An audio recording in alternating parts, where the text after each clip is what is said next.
ต่อไปเชิญท่านฟังบทความดีใส่หัวเรื่องว่า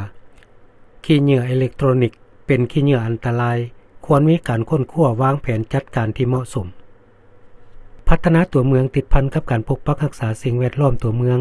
และความสะอาดงามตาในตัวเมืองเป็นต้น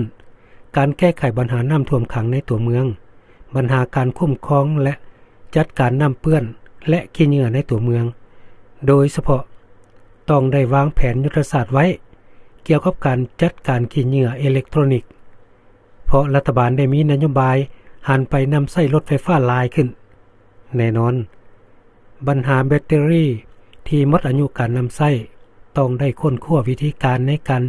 จัดการให้คักแน่และนำไปผลิตคืนใหม่พร้อมนั้นก็ให้บรรดาองค์การปกครองท้องถิ่นในขอบเขตทั่วประเทศค้นคว้านำใช้พลังงานจากแสงอาทิตย์และพลังงานทางเลือกอื่นให้หลายขึ้นตึมโดยเฉพาะ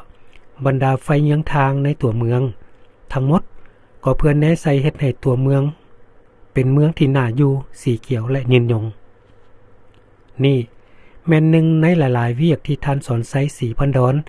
นายกรัฐมนตรีได้โอ้ล้มตกของประชุมเวียกงานโยธาธิการและขนส่งทั่วประเทศปี 2025 หา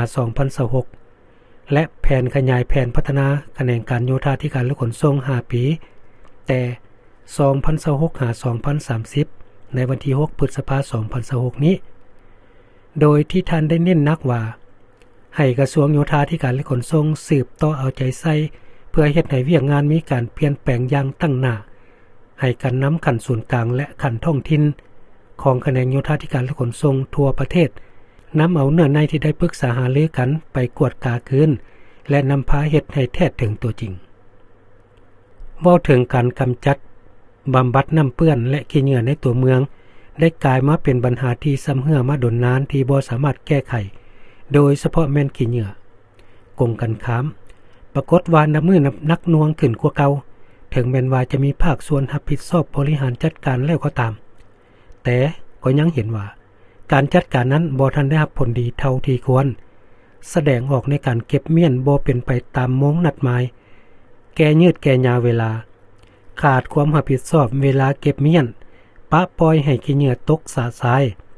น้ำเปื้อนน้ำเหม็นหยาดใหญ่ส่งกินบ่เพิ่งพัฒนาตามถนนหนทางเท่านั้นยังบ่พอพัดยังมีปัญหาใหม่กำลังจะเกิดขึ้นมาใหม่โดยเฉพาะแม่นขี้เหงื่ออิเล็กทรอนิกส์ซึ่งปัญหานี้รัฐบาลได้คาดการไว้ก่อนแล้วจึงได้เน้นให้โยธาธิการและขนส่งต้องได้วางแผนยุทธศาสตร์ไว้เกี่ยวกับการจัดการขี้เหงื่ออิเล็กทรอนิกส์เพราะรัฐบาลได้มีนโยบายหันไปนำใช้รถไฟฟ้าหลายขึ้นแน่นอนปัญหาแบตเตอรี่รถที่หมดอายุการนำใช้ต้องได้ค้นคว้าวิธีการในการจัดการให้คักแน่และนำไปผลิตคืนใหม่ขี้เหงื่ออิเล็กทรอนิกส์ถือเป็นขี้เหงื่ออันตรายที่หลายประเทศพวมถือสำคัญในการจัดการกำจัดให้ถูกวิธีเพื่อบ่ให้เป็นอันตรายต่อสิ่งที่มีชีวิตแต่เฉพาะอยู่ลาวเฮา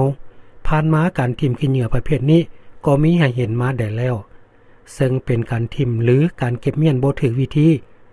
ถึงว่าจะมีบ่หลายเท่าประเทศที่มีการพัฒนาแล้วแต่